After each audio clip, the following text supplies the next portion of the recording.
Le train est toujours bloqué et la neige continue de tomber.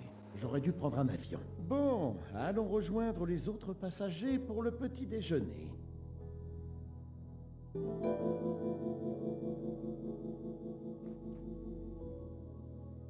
Le train n'est toujours pas reparti.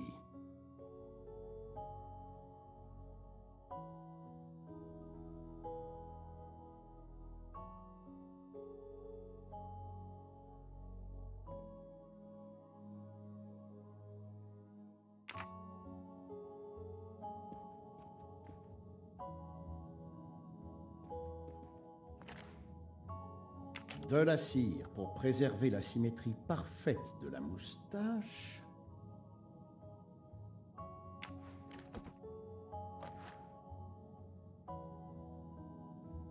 Le meilleur des fers à friser pour la moustache. Le peigne à moustache pour dompter les nœuds indisciplinés.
Bonjour, monsieur Michel. Bonjour, monsieur. Profitez bien de notre petit déjeuner spécial au restaurant.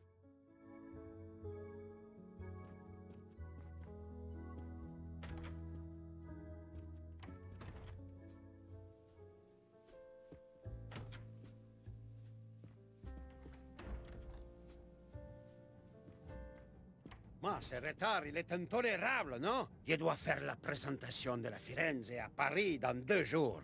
Ah, votre voiture électrique. Ouais, c'est pas de chance. Pas de chance. Ah, si je rate cette présentation, j'aurai de gros ennuis. Envoyez seulement un texto à vos collègues à Paris et prévenez-les. Mais bien sûr, j'ai essayé. Mais il n'y a pas de réseau dans ces montagnes. Ma fille a dit que ce serait le voyage le plus simple du monde. Je n'avais qu'à m'asseoir dans le train jusqu'à Paris. En fait, on risque de rester ici des jours, et mon bateau part après-demain. Vais-je bien pouvoir embarquer maintenant? Je ne peux même pas envoyer un email. Ah, je suis juste trop énervée pour en parler. Mes collègues devaient me retrouver à Paris. Ils vont s'inquiéter. Je n'arrive pas à les joindre. Nous avons des réfugiés à aider.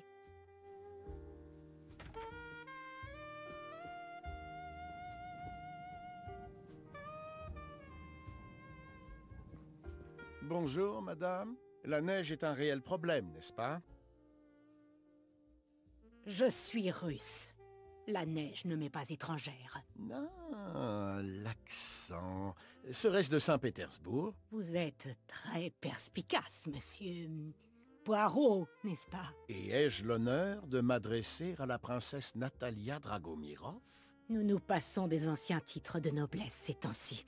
Mon mari, et tout mon passé, m'a été enlevé par les staliniens. Après ça, je suis devenue directrice du musée des arts de Saint-Pétersbourg, pour restaurer et préserver ce que j'ai pu de l'histoire de mon pays. Le retard doit quand même être frustrant. Si je dois être en retard à mes rendez-vous, ils attendront. Si j'étais eux, j'attendrais, madame. J'ai été extrêmement heureux de faire votre connaissance, madame. Au revoir, monsieur Poirot.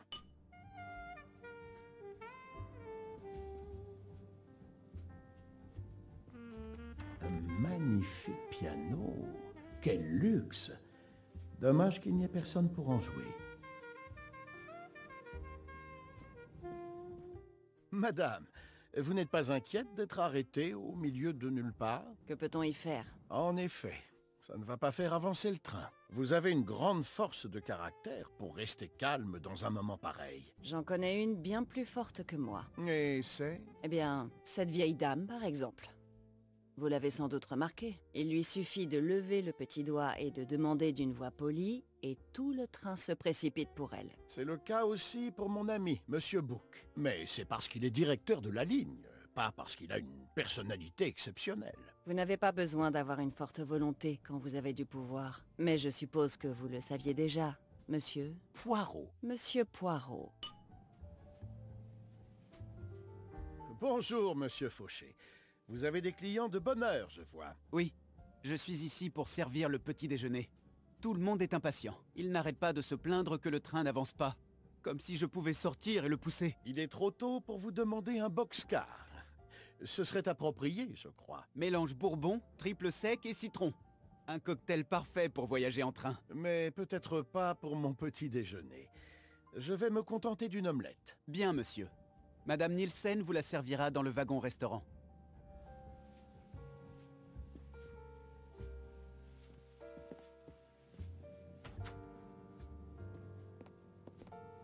Le bar de l'Orient Express a l'air bien approvisionné.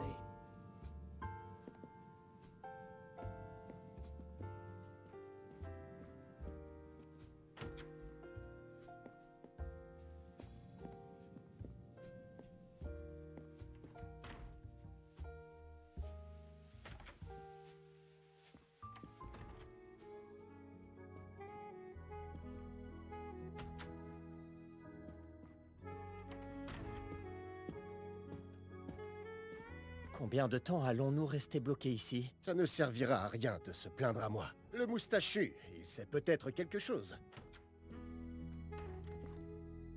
Excusez-moi, monsieur. Oui? Monsieur Book vous demande de le rejoindre dans la chambre 203. Hé, Poirot, pouvez-vous nous dire quelque chose? Je peux vous dire que la neige ne va pas se dégager toute seule. Bien sûr, mais vous avez manifestement une certaine influence sur Book. Je vais justement le voir. Je lui demanderai s'il a des informations.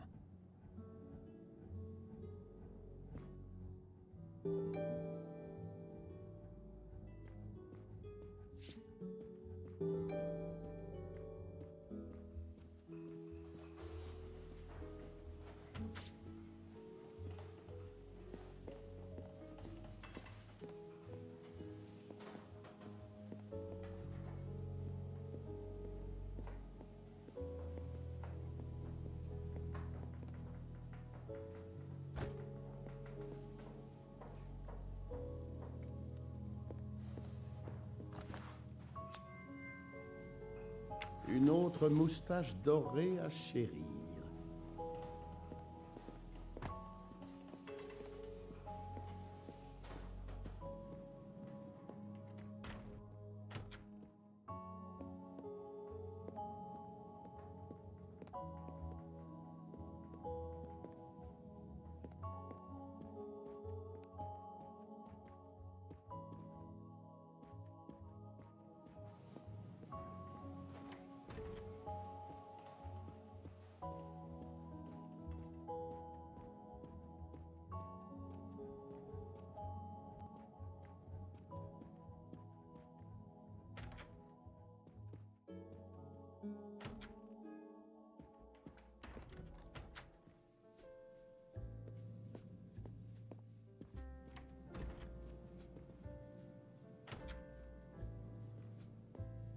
Le bar de l'Orient Express a l'air bien approvisionné.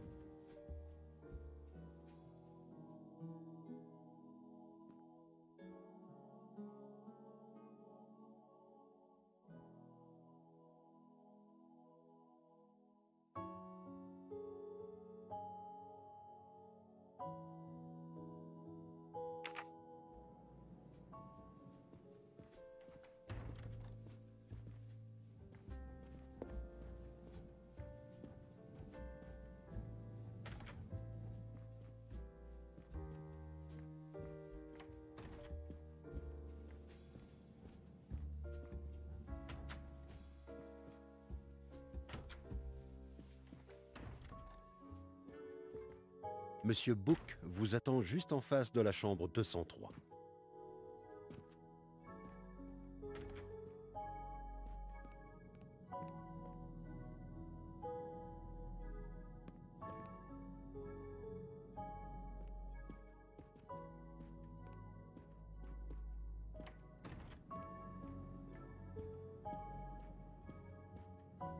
Ah, mon ami, entrez.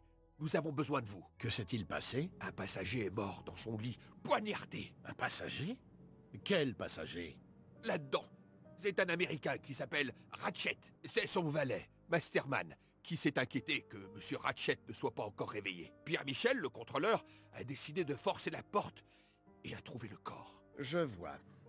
Eh bien, mon ami, je pense qu'il vaut mieux ne rien toucher et attendre l'arrivée de la police. J'ai essayé d'appeler la police, mais il n'y a aucun réseau ici. Nous risquons d'être coincés ici des heures. Le meurtrier est parmi nous dans le train. Plus vite nous l'attraperons, plus vite nous serons hors de danger. Le docteur Constantine examine déjà le corps. Mon ami, ce n'est pas seulement un billet de train disparu. Il y a des procédures. Nous devons attendre que la police sécurise la scène du crime. S'il vous plaît, Poirot. J'en prends l'entière responsabilité. Book, vraiment. Bon, si on ne peut pas contacter le monde extérieur... Oh, vous allez me rendre fou. À vrai dire, ce problème m'intrigue. Le fait est qu'il y a à peine une demi-heure, je songeais avec appréhension que nous allions passer de mortelles heures bloquées par cette neige. Et voici que se présente une énigme des plus passionnantes. Alors, vous acceptez? C'est entendu. Vous me confiez l'affaire.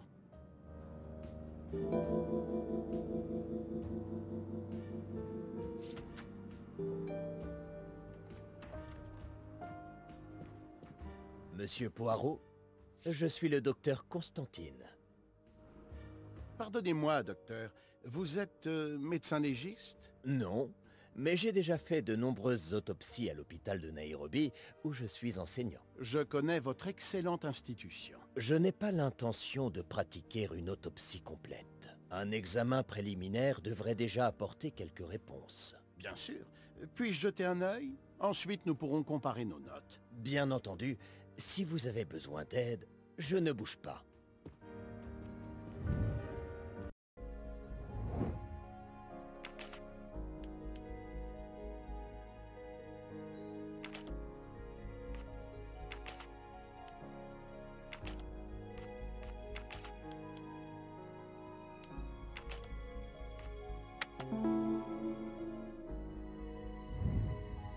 Mes petites cellules grises ne m'ont pas laissé tomber.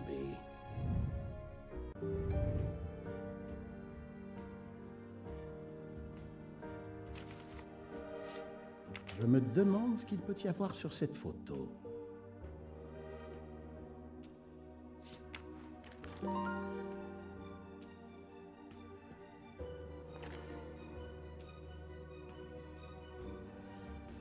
Une boîte de somnifères. Je vais prendre des photos.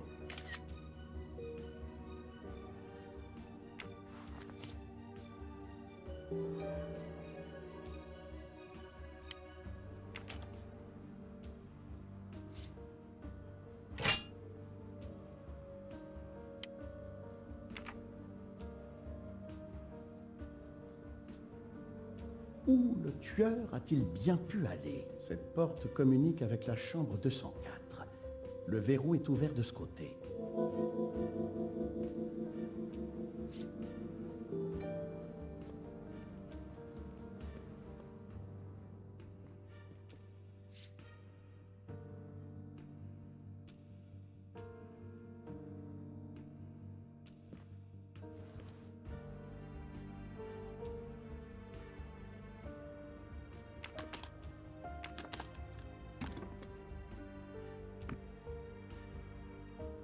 Des vêtements de marque récemment lavés.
Pas très étonnant.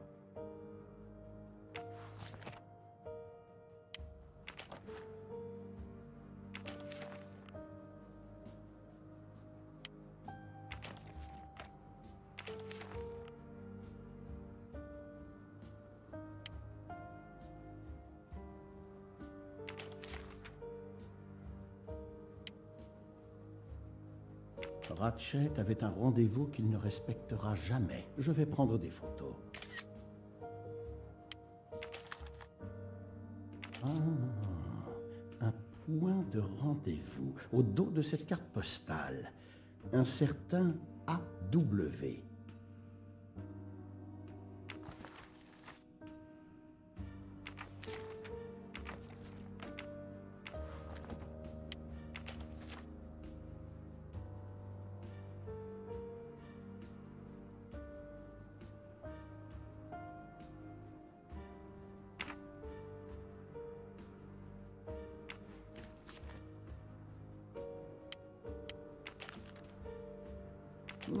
C'est une lettre inhabituelle.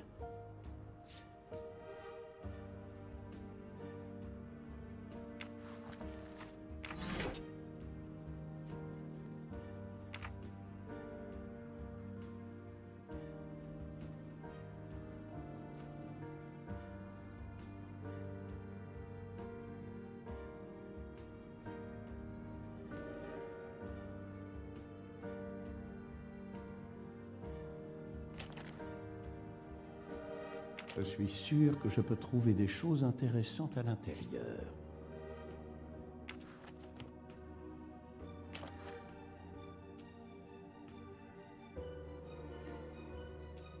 Ce téléphone a été délibérément fracassé.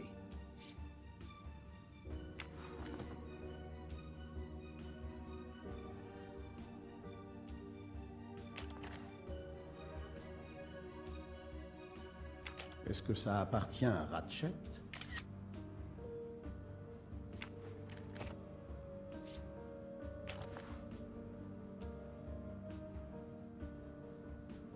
Un mouchoir avec la lettre H brodée.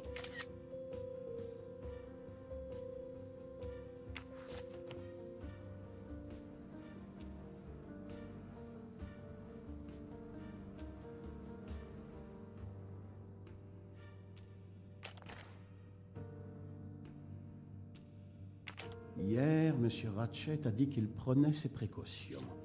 Je vois lesquelles. Il savait qu'il était en danger et se tenait prêt. Mais ça ne lui a servi à rien. Je vais le laisser ici pour la police.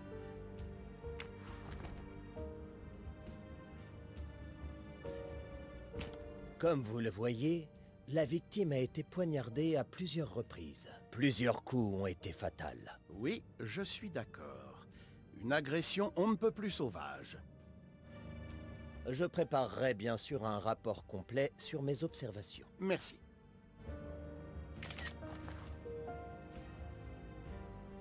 La montre est cassée. Les aiguilles sont arrêtées à 1h15. On pourrait supposer que c'est le moment où le meurtre a été commis.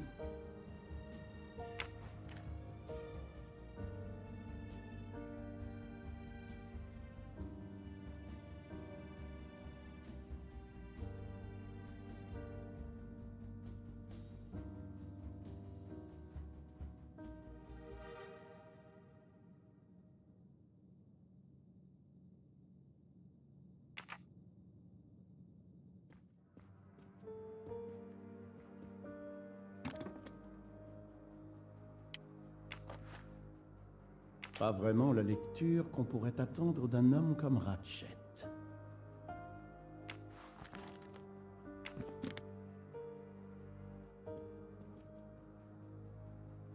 Je suis désolé, docteur, mais je dois vous interroger. Bien sûr. Je dois être considéré comme suspect comme tout le monde. Qu'avez-vous fait hier soir? Je partage la chambre 101 avec Monsieur Book. Il n'arrêtait pas de parler de son train qui lui est si cher. Je l'ai écouté pendant des heures parler de son Orient Express. Mon ami Book pourra facilement me le confirmer. Connaissiez-vous la victime? Pas du tout. Je l'ai aperçu hier soir, mais je n'y ai prêté que peu d'attention. Avez-vous touché quelque chose ici ce matin? J'ai vérifié son pouls. Aucun. La rigidité cadavérique avait déjà commencé. Le corps était froid au toucher. Je n'ai rien touché d'autre. Que pouvez-vous me dire sur la victime? Il est mort de plusieurs coups de couteau, d'angle et de profondeur différents. Plusieurs coups ont été fatals. Je situe approximativement l'heure du décès entre minuit et 2 heures du matin. Avec plus de temps, je pense pouvoir être plus précis. Je suppose que la fenêtre ouverte complique les choses. En effet, les conditions ne sont pas idéales. Merci pour votre aide, docteur.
Pour Daisy.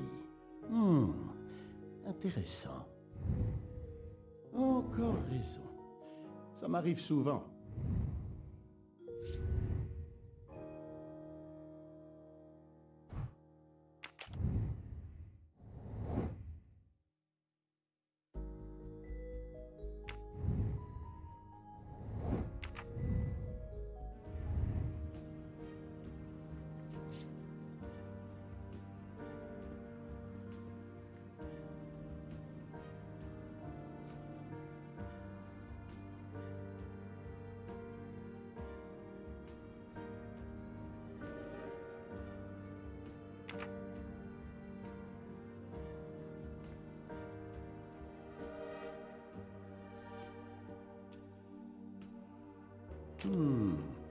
La neige ne tombe que légèrement ce matin. S'il avait sauté par la fenêtre, le meurtrier aurait laissé des traces dans la neige.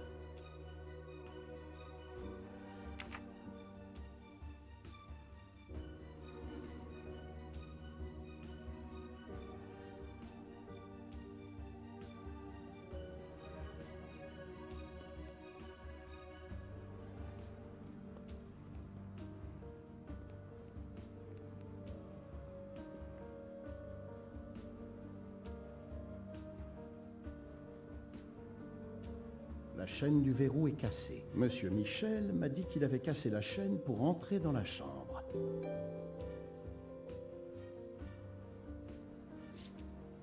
Je ne devrais pas partir avant d'avoir fini d'inspecter la scène de crime.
Donc, le meurtrier a dû sortir par la chambre de Madame Bard. C'est bien la bonne réponse.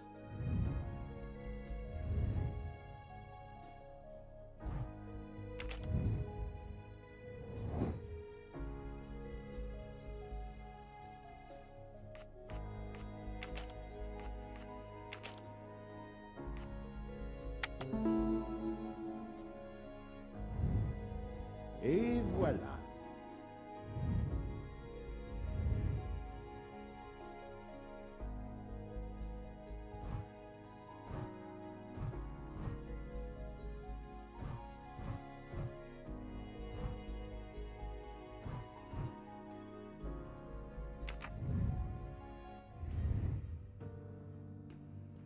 Je ne devrais pas partir avant d'avoir fini d'inspecter la scène de crime.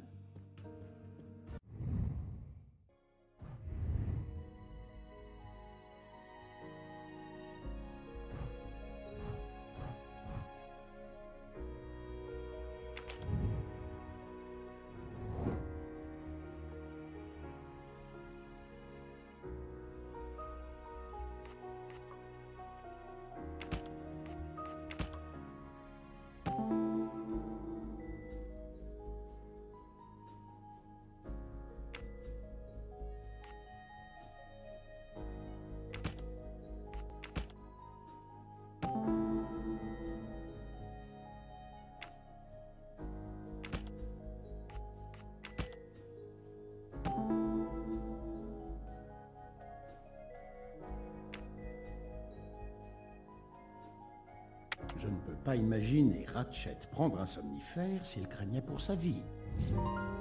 C'est bien la bonne réponse.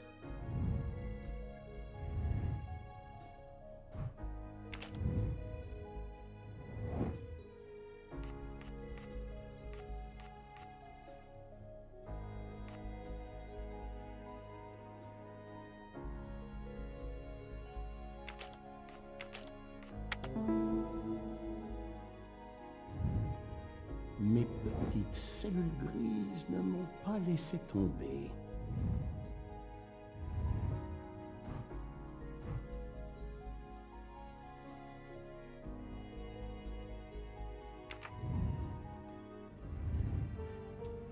Je pense avoir vu tout ce dont j'ai besoin pour le moment. Je compte sur vous pour finir votre analyse. Je vous ferai un rapport plus détaillé dès que possible. La chaîne du verrou est cassée. Monsieur Michel... Alors, Poirot, avez-vous découvert quelque chose? C'est un peu tôt pour les menottes, mon ami. Même pour Hercule Poirot. Pas d'inquiétude, mon ami. Je ne pense pas que notre coupable va frapper à nouveau. Monsieur Ratchet était la cible. J'en suis convaincu. Dites-moi, Abouk, qu'avez-vous fait la nuit dernière? C'est une blague, j'espère. Vous ne faites plus confiance à votre vieil ami? Mon ami, calmez-vous. J'ai besoin de votre témoignage pour en vérifier d'autres. Ah, d'accord. Eh bien, je suis allé dans ma chambre après le dîner. Le docteur Constantine était déjà là. Nous avons parlé de sa carrière. C'est un diplômé de Cambridge, vous savez. Après ses études, il est retourné dans son pays et a donné de sa personne. Il avait l'air tellement intéressé par l'Orient Express que je lui ai raconté toutes les anecdotes que je connaissais. Oh, je ne me souviens plus quand nous nous sommes endormis, mais il était très tard. Voici ce que j'ai découvert. Monsieur Ratchet a été poignardé à plusieurs reprises. J'ai aussi trouvé des lettres de menace dans son coffre-fort. Il avait une arme chargée sous son oreiller. Donc, il était sur ses gardes, prêt à se défendre. Mais il y avait un verre vide avec un résidu blanc au fond. Un somnifère, je suppose. Peut-être a-t-il été forcé de le prendre. En tout cas, je suis certain qu'il était inconscient, incapable de se défendre. J'ai aussi trouvé plusieurs autres objets sur la scène du crime, peut-être liés au meurtre. Je dois continuer l'enquête. Je vous en prie, Poirot. Faites aussi vite que vous le pouvez. J'ai également trouvé un liquide pour cigarette électronique, mais pas de vapoteuse. Je pense que ça pourrait appartenir au meurtrier. Ce criminel est un amateur. J'ai besoin de la liste des passagers et de leur numéro de chambre. Pierre-Michel aura tout ça. Je dois interroger le reste des passagers et du personnel. Je serai dans le wagon-bar si vous avez besoin de moi. Nous avons des heures de retard. J'espère que de l'aide arrivera bientôt.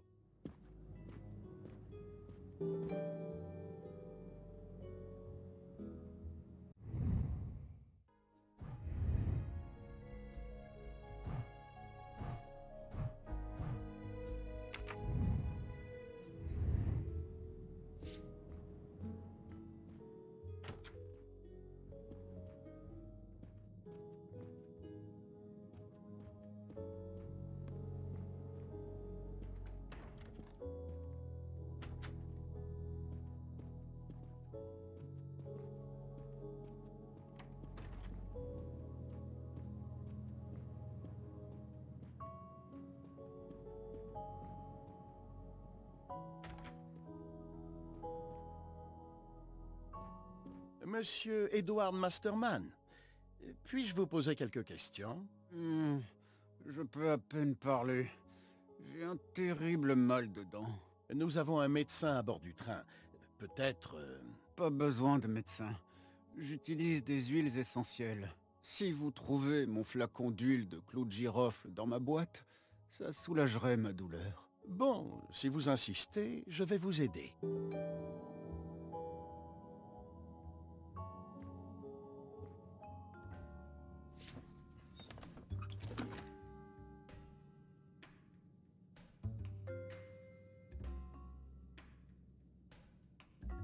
Il semble que l'huile de jojoba s'est renversée sur les autres bouteilles, rendant leurs étiquettes illisibles.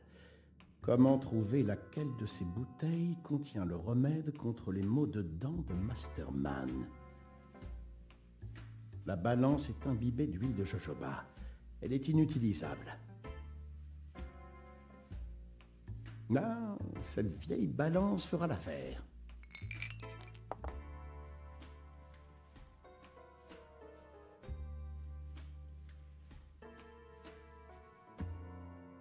Pour commencer, je dois ranger les flacons du plus léger au plus lourd.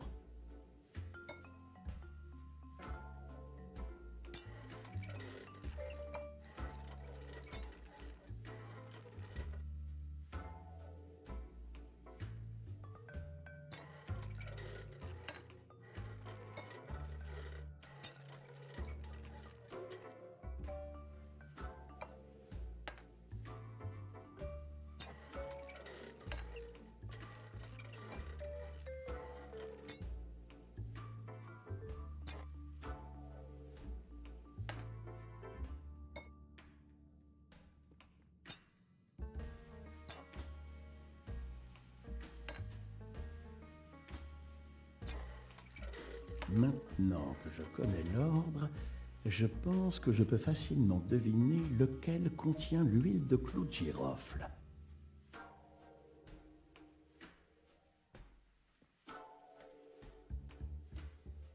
Voici le remède de Monsieur Masterman.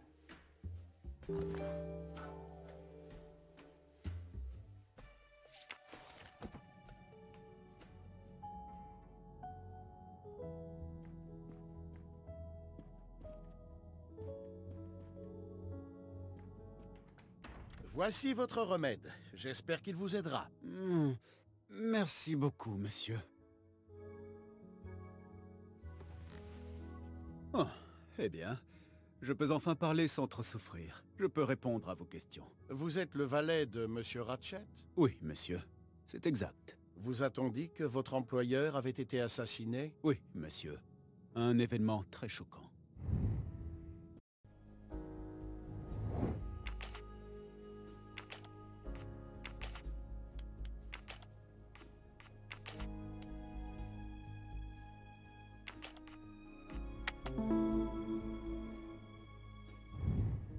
Encore raison. Ça m'arrive souvent.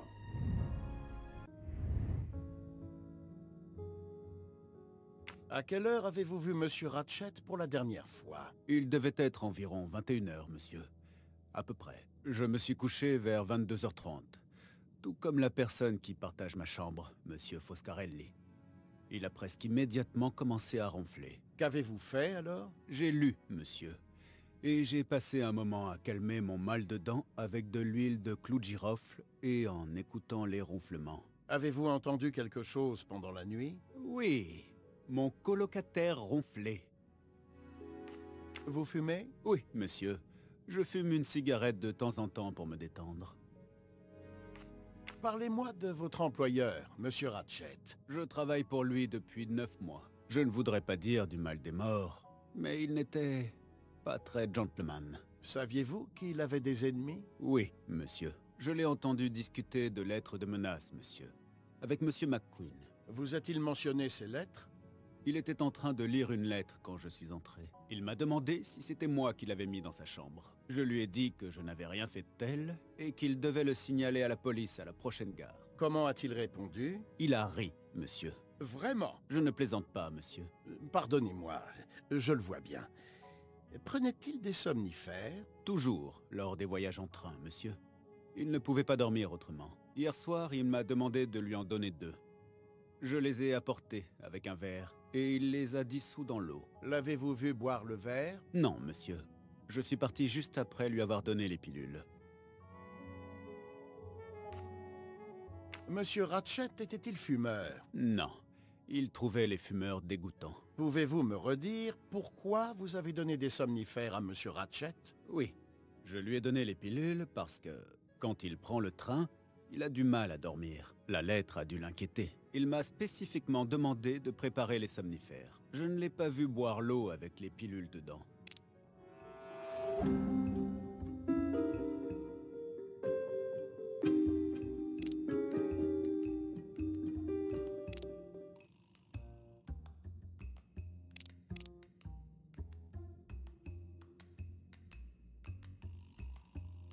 Je ne vois rien qui prouve qu'il ment.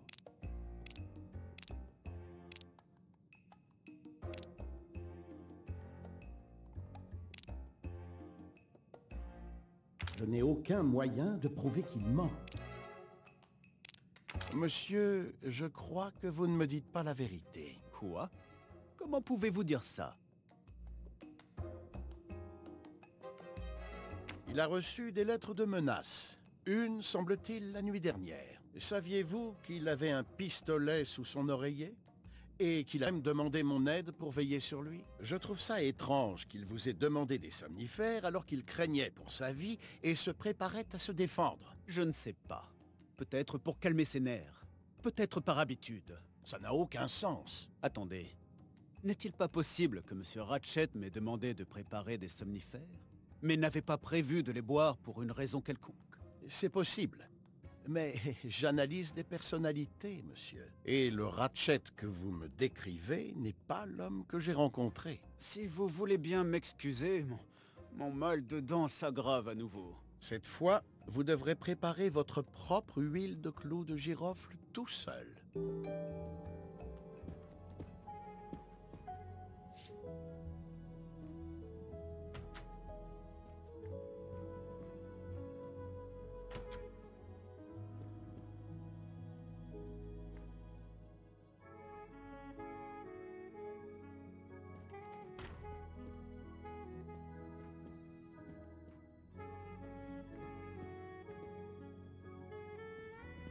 Vous êtes monsieur Hector McQueen? Je plaide coupable. Je vous demande pardon. Ah, désolé. C'est juste une expression. Mon père avait l'habitude de dire ça. Vous avez dû avoir une enfance intéressante. Je suis Hercule Poirot. Inutile d'être modeste. Vous êtes un détective. Vous êtes le secrétaire de monsieur Ratchet? Je suis le secrétaire de Monsieur Ratchet. Depuis un peu plus d'1 an, je m'occupe principalement de traduire certains textes pour lui. Monsieur Ratchet ne parle que l'anglais. Préparez-vous à un choc. Votre employeur, monsieur Ratchet, est mort. Alors ils l'ont eu finalement. Que voulez-vous dire? Vous supposez qu'il a été assassiné? Je sais qu'il avait des ennemis. Que pouvez-vous me dire sur monsieur Ratchet? Il était américain, vendeur d'antiquités. Je n'en sais pas beaucoup plus. Monsieur Ratchet n'a jamais parlé de lui ou de sa vie. Mais je pense que Ratchet n'était pas son vrai nom. Et il a quitté les États-Unis pour fuir quelque chose. Ou quelqu'un. Ah bon? Il a commencé à recevoir des lettres. Des lettres de menaces. Les avez-vous encore? J'en ai une, oui. Saviez-vous que monsieur Ratchet avait demandé mon aide? À vous? Non, je ne savais pas. Il savait qu'il était en danger. Quand l'avez-vous vu pour la dernière fois? Hier soir, vers 22 heures, je dirais. Appréciez-vous votre employeur, monsieur McQueen? Non, je ne l'appréciais pas. C'était, j'en suis sûr, un homme cruel et dangereux. Pouvez-vous me dire ce que vous avez fait hier soir? Je suis retourné dans mon compartiment. J'ai lu un peu. À Belgrade, je suis sorti sur le quai pour fumer. Mais il faisait froid. Je suis vite remonté. Je suis ensuite allé dans la chambre de Monsieur Ratchet pour lui prendre quelques notes. Je suis ensuite sorti vers 22 heures. J'ai vu le capitaine Arbuthnot. Nous avons fini par bavarder dans mon compartiment. Nous sommes allés sur le quai pour se dégourdir les jambes rapidement à Vinkovski. Il est finalement parti vers 2 heures. Merci. Je vais devoir vérifier l'histoire de monsieur McQueen avec le capitaine Arbuthnot. J'ai trouvé un journal dans le coffre de monsieur Ratchet. Le reconnaissez-vous? Je tenais son carnet de rendez-vous d'affaires. Mais je sais qu'il avait aussi un carnet personnel. Ça y ressemble. Êtes-vous fumeur? Oui, je fume des cigarettes. J'ai essayé d'arrêter, mais sans succès. Pouvez-vous me donner cette fameuse lettre, s'il vous plaît? Bien sûr, la voici.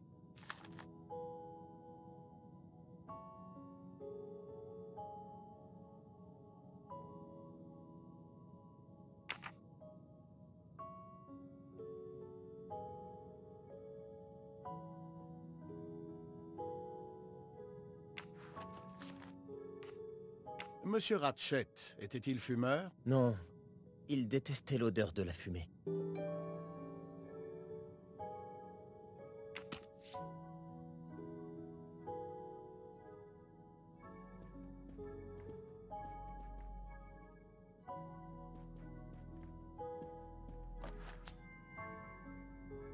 Un autre trophée pour ma collection.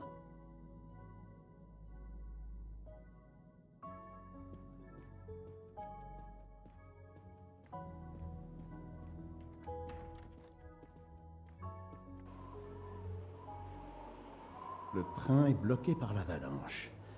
Pourvu que ça ne dure pas trop longtemps.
Bonjour, madame.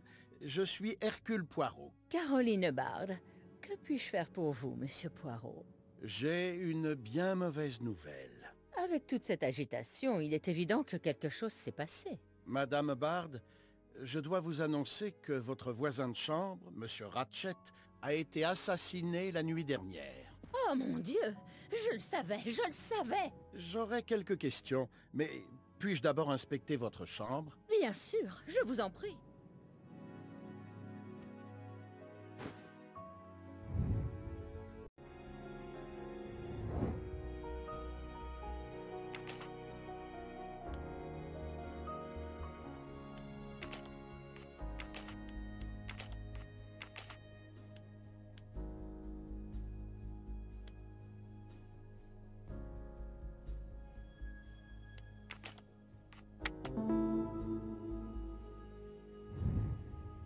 Encore raison.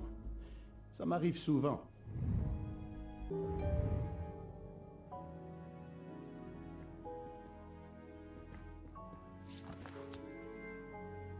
Ah ah, une moustache dorée.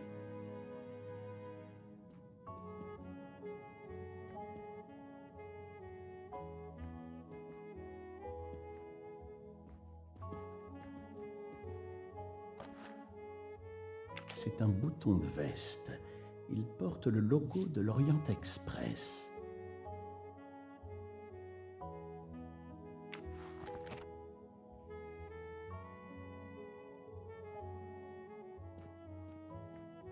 Le luxe de l'Orient Express s'exprime dans chaque détail.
Cette porte communique avec la chambre de Monsieur Ratchet. Elle était verrouillée de ce côté.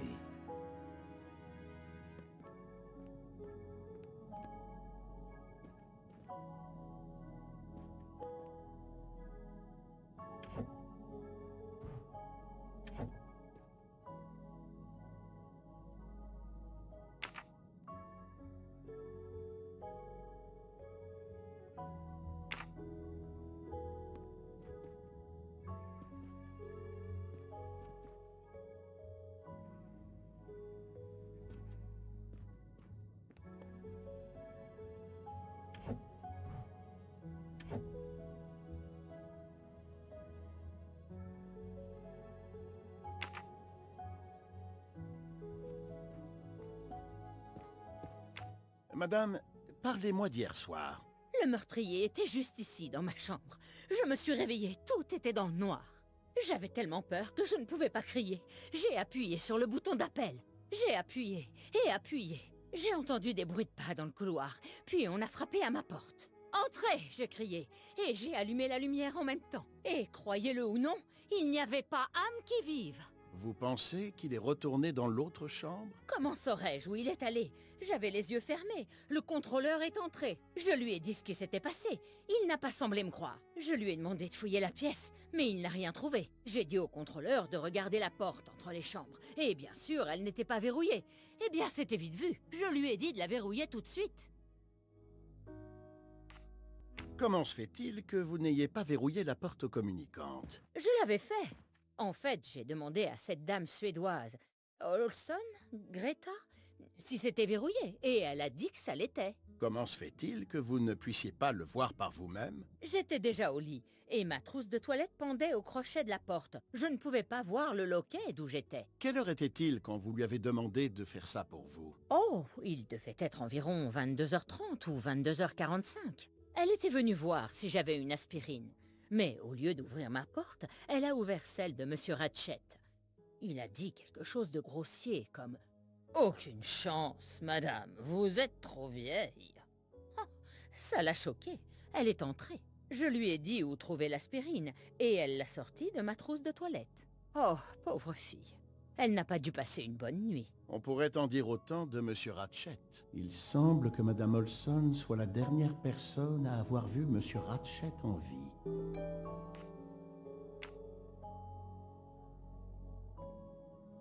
C'est votre mouchoir? Non, pas du tout. Pourtant, il est brodé de l'initiale H, comme votre nom. Et alors? Ce n'est pas le mien, et je n'aurais jamais acheté un mouchoir aussi peu pratique que cette chose. Vous fumez? Non, certainement pas. Ça, l'habitude. J'ai trouvé un bouton de veste sur votre table. On dirait qu'il appartient à un employé de train. Le bouton porte le logo de l'Orient Express. Bien sûr, le contrôleur est venu hier soir. Mais il ne s'est pas approché de cette table. Il y a tout de même fort à parier qu'il appartient au contrôleur. Je vérifierai sa veste plus tard, pour être sûr. Je n'ai pas fini d'inspecter votre chambre, si ça ne vous dérange pas.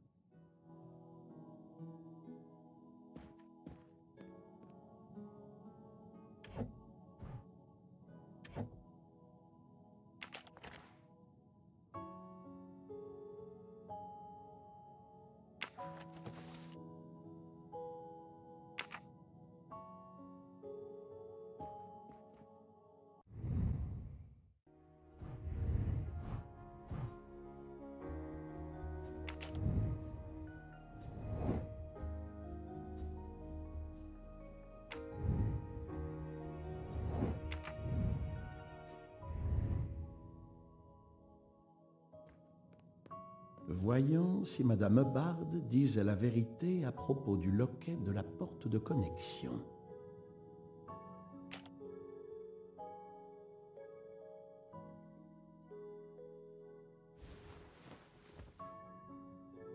Ce crochet doit être l'endroit où Madame Hubbard a accroché sa trousse de toilette.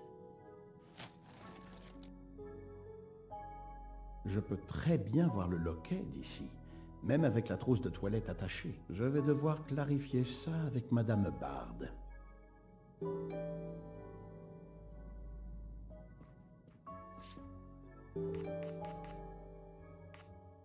Madame Hubbard, vous m'avez dit que la porte reliant les deux chambres était fermée avec un loquet, n'est-ce pas? Effectivement, comme je vous l'ai dit, j'étais déjà au lit, et ma trousse de toilette était pendue au crochet de la porte. Je ne pouvais pas voir le loquet d'où j'étais. C'est pourquoi j'ai demandé à Madame Olson de vérifier s'il était fermé.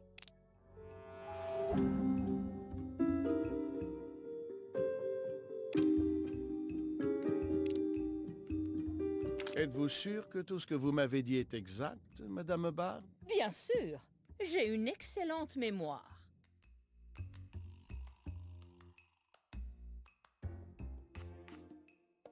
Madame Hubbard, j'ai essayé de mettre votre trousse de toilette sur le crochet de la porte, comme vous me l'avez dit. De votre lit, vous pouvez facilement voir le loquet de la porte. La trousse de toilette ne cache absolument pas le loquet. Êtes-vous en train de dire que je suis une menteuse?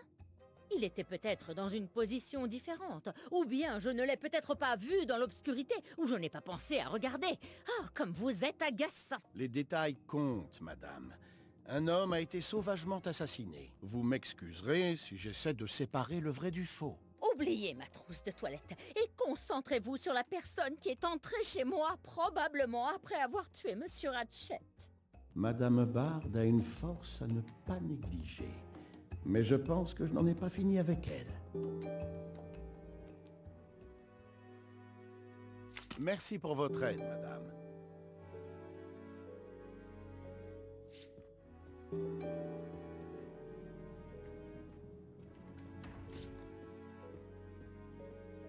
Monsieur Michel, je dois vous poser quelques questions, si vous le voulez bien. Je ferai tout mon possible pour vous aider. Tout d'abord, parlez-moi de vous. Très bien. Je m'appelle, comme vous le savez, Pierre Michel. Je suis de Calais. Je travaille dans le train depuis plus de 15 ans. Merci.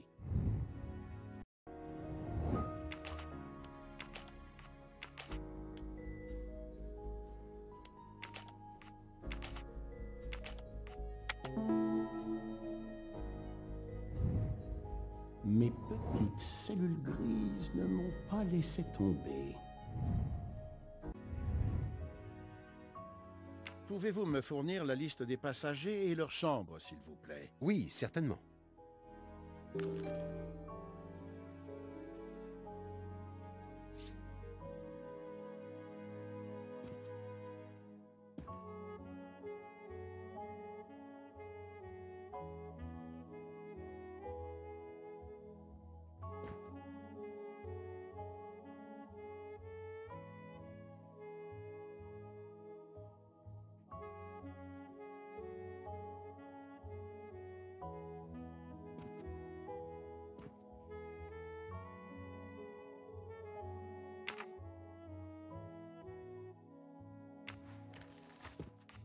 Êtes-vous fumeur? En effet. Fumez-vous des cigarettes électroniques? Non, uniquement du tabac. Je voudrais reconstituer avec votre aide les événements d'hier soir. Monsieur Ratchet s'est retiré dans son compartiment. Quand exactement? Juste après le dîner, monsieur. En fait, avant de quitter Belgrade. Quelqu'un est-il entré dans son compartiment après ça? Son valet, monsieur Masterman. Puis son secrétaire, le jeune américain, monsieur McQueen. Et c'est la dernière fois que vous l'avez vu ou entendu? Non, monsieur. Vous oubliez que monsieur Ratchet a sonné vers minuit 40, après l'arrêt du train. J'ai toqué à la porte, et il a répondu en français « Ce n'est rien, je me suis trompé ». Je suis ensuite parti répondre à un autre appel qui venait de sonner.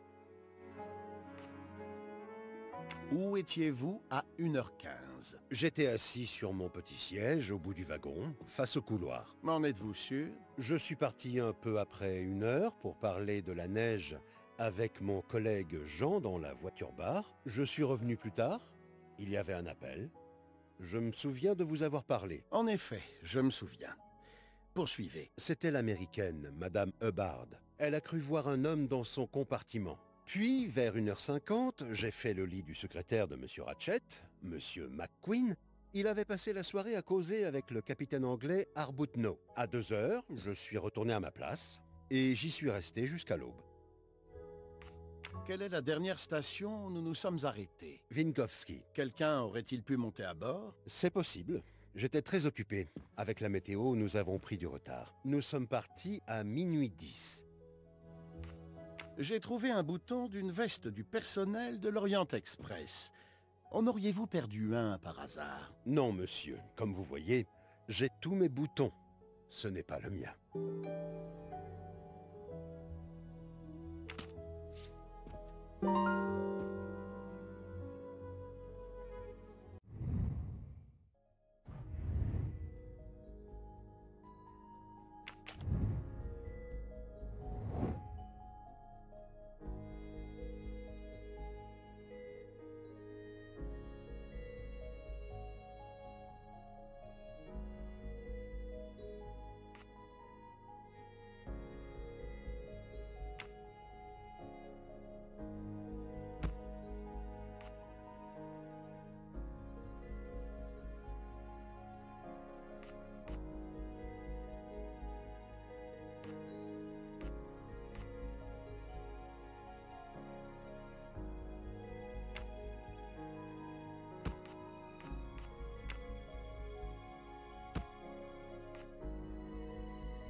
Et voilà.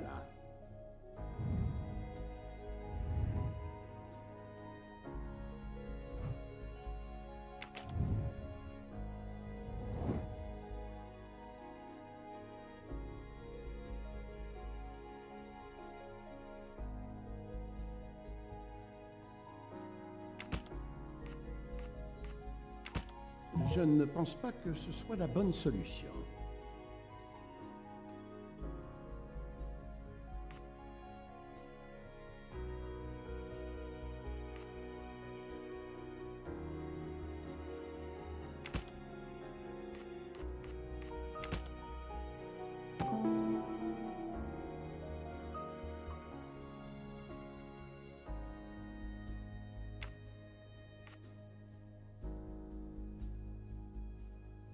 Pendant que M. Michel discutait avec M. Fauché dans le wagon-bar entre 1h et 1h20, le meurtrier aurait pu s'échapper de la chambre de Ratchet sans être vu. Mes petites cellules grises ne m'ont pas laissé tomber.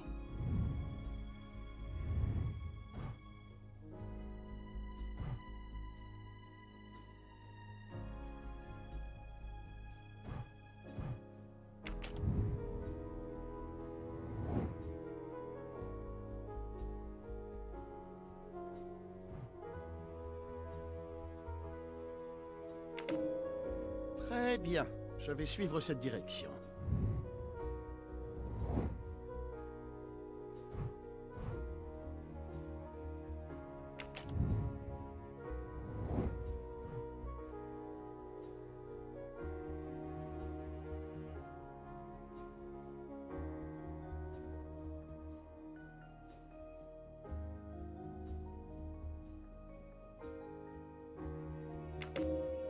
Cela semble être une bonne piste.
Le meurtrier a pu se faire passer pour Monsieur Ratchet en appelant Monsieur Michel pour faire croire que Monsieur Ratchet était encore en vie à minuit 37. Et voilà.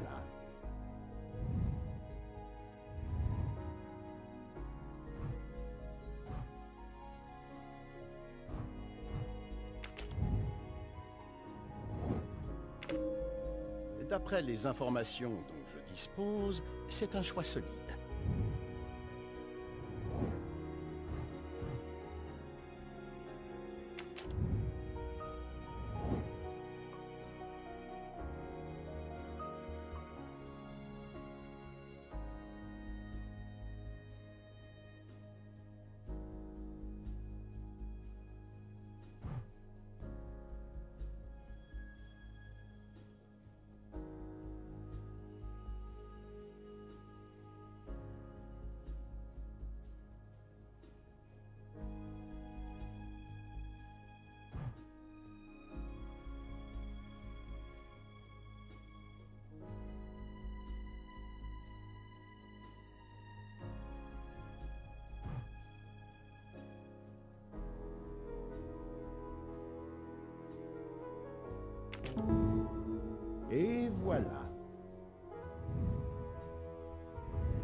Cela semble être une bonne piste.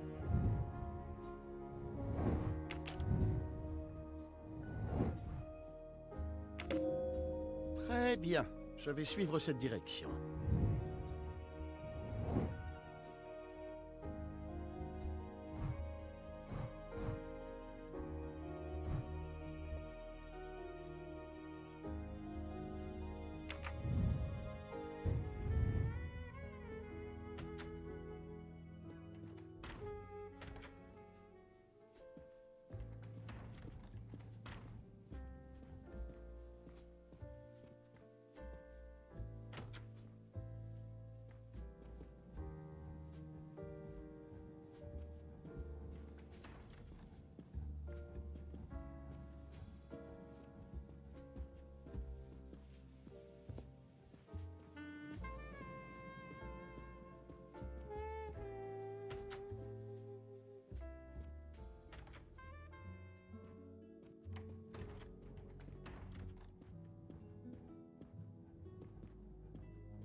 Alors, mon ami, vous avez trouvé notre tueur? Pas encore, mais je vais vous dire ce que j'ai appris. Je vous écoute. Notre assassin aurait pu monter dans le train à Vinkovski, déguisé en contrôleur, entrer dans la chambre de Monsieur Ratchet et le tuer. Il serait ensuite sorti par la porte de connexion de Madame Hubbard, où il aurait laissé tomber un bouton de sa veste. Il aurait dû attendre que Monsieur Michel s'en aille. Il a attendu trop longtemps. Le train avait quitté la gare. Il était coincé à bord. En effet. Il avait ouvert la fenêtre pour donner l'impression qu'il s'était échappé par là. Mais s'il avait attendu que le train s'arrête à nouveau à cause de la neige, ses empreintes auraient été retrouvées. Le meurtrier est donc toujours parmi nous, dans le train. Il y a un problème avec les toilettes en seconde classe. Ah, quoi encore? Toute la matinée, les passagers se sont plaints que la porte était verrouillée. Alors, je suis allé vérifier. J'ai frappé, mais personne n'a répondu. Je me suis dit qu'il valait mieux vous en parler avant de forcer la porte. Vous avez bien fait, Monsieur Michel. Nous vous suivons. J'utilise mon passe-partout.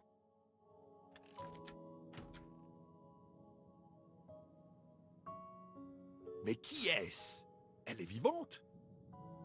Elle respire. Si elle n'est pas morte, ça serait pas notre meurtrière? Ça, mon ami, c'est ce que nous devons découvrir.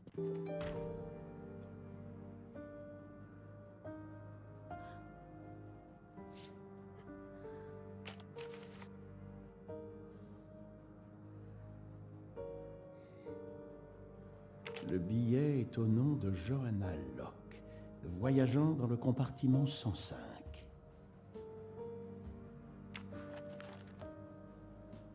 Madame, vous m'entendez?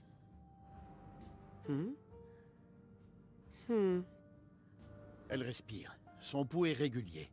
Il n'y a aucun signe de violence physique. Cette femme dort très profondément. Cette femme dort profondément. Vu le lieu, je dirais qu'elle a été droguée et déposée ici. Bon, au moins ce n'est pas un autre meurtre dans mon train. Bien sûr, le train est complet. Monsieur, la liste que je vous ai donnée indique que Hildegard Schmidt partage son compartiment. Je lui parlerai plus tard. Pour l'instant, nous allons nous concentrer sur cette mystérieuse jeune femme. Ramenons-la dans sa chambre. Bonne idée. Pierre, trouvez sa chambre et faites venir le docteur. Très bien, monsieur. Je l'interrogerai à son réveil. Je compte sur vous pour me tenir au courant. La chambre de Madame Locke est la 105. Je suggère de la ramener dans son lit, qui sera plus confortable. Oui, j'espère qu'elle se réveillera bientôt.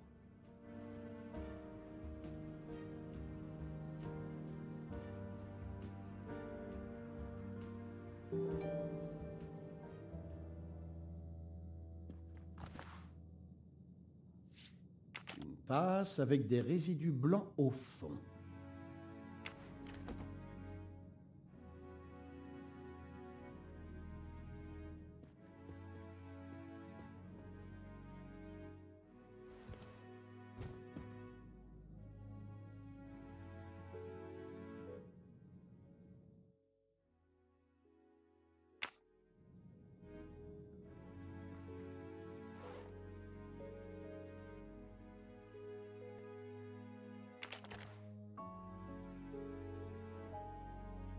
Une mallette et une veste de chef de train wagon-lit.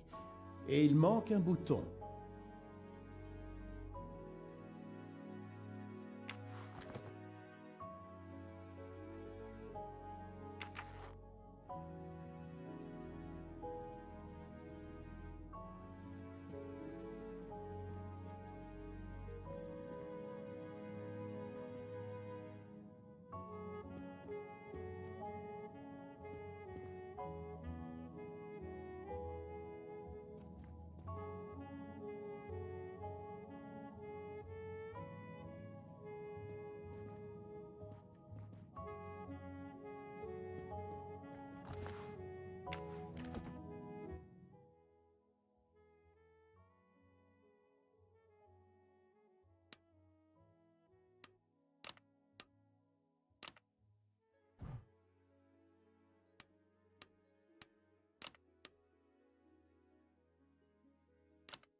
Je sais.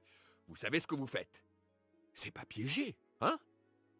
Si vous avez besoin d'une pause, je peux demander à Jean de vous faire un café. Non, c'est le mien. J'oublie toujours mes mots de passe, alors j'en choisis des faciles. Il faut vraiment trouver la combinaison de cette mallette.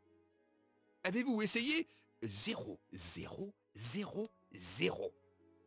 Alors, Poirot, vous trouvez? Avez-vous essayé 1, 2, 3, 4? Poirot, vous me décevez. J'étais certain que vous l'auriez déjà trouvé. Poirot, et si la mallette était piégée? Si vous avez besoin d'une pause, je peux demander à Jean de vous faire un café. Alors, Poirot, vous trouvez? Avez-vous essayé 1, 2, 3, 4? Je sais, vous savez ce que vous faites.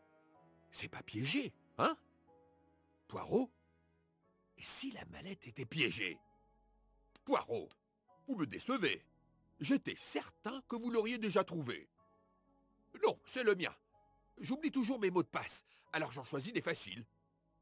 Avez-vous essayé 0, 0, 0, 0? Il faut vraiment trouver la combinaison de cette mallette. Je sais, vous savez ce que vous faites. C'est pas piégé, hein? Poirot, vous me décevez. J'étais certain que vous l'auriez déjà trouvé. Avez-vous essayé 1, 2, 3, 4? Non, c'est le mien. J'oublie toujours mes mots de passe, alors j'en choisis des faciles. Si vous avez besoin d'une pause, je peux demander à Jean de vous faire un café. Il faut vraiment trouver la combinaison de cette mallette. Avez-vous essayé 0, 0, 0, 0? Poirot, et si la mallette était piégée? Alors, Poirot, vous trouvez? Non, c'est le mien. J'oublie toujours mes mots de passe, alors j'en choisis des faciles. Poirot, vous me décevez. J'étais certain que vous l'auriez déjà trouvé. Avez-vous essayé 0, 0, 0, 0? Je sais, vous savez ce que vous faites. C'est pas piégé, hein? Avez-vous essayé 1, 2, 3, 4? Alors, Poirot, vous trouvez? Poirot, et si la mallette était piégée? Il faut vraiment trouver la combinaison de cette mallette. Si vous avez besoin d'une pause, je peux demander à Jean de vous faire un café. Non, c'est le mien. J'oublie toujours mes mots de passe, alors j'en choisis des faciles. Il faut vraiment trouver la combinaison de cette mallette. Si vous avez besoin d'une... Book, taisez-vous s'il vous plaît. Je suis désolé, vous avez raison. Je me tais. Vous devez vous concentrer. Je ne prononcerai plus un mot. Plus un seul. Book, il va y avoir un autre crime de l'Orient Express si vous continuez.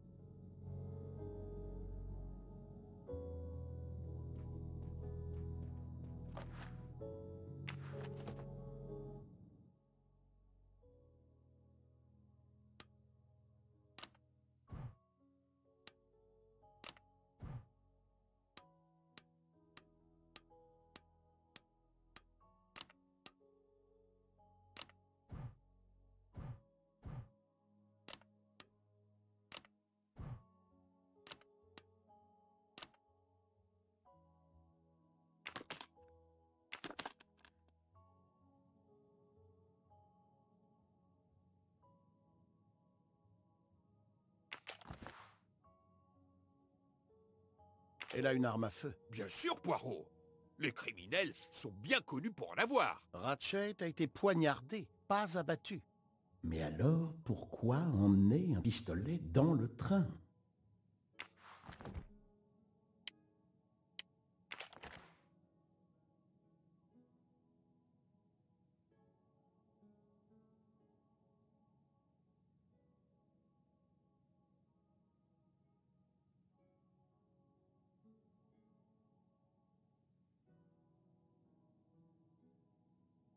Son permis de conduire confirme son identité. Elle est américaine. C'est une fausse pièce d'identité, aucun doute.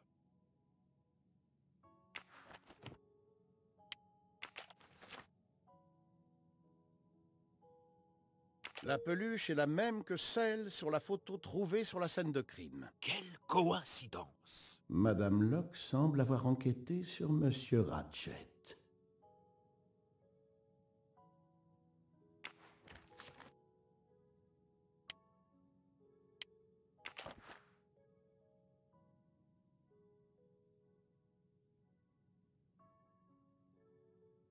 Madame Locke semble très intéressée par notre victime. Bien sûr! Elle a étudié sa cible. Peut-être.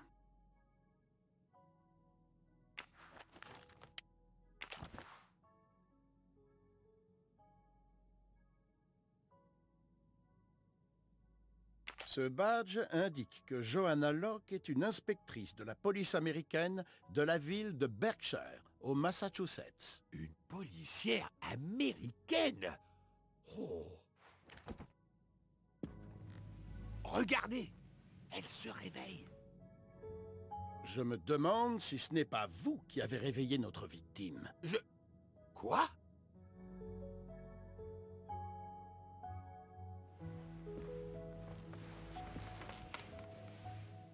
Oh, ma tête. Pourquoi tous ces cris? Qui êtes-vous? Donnez-moi une bonne raison de ne pas vous menotter. Je peux vous donner une raison, Book.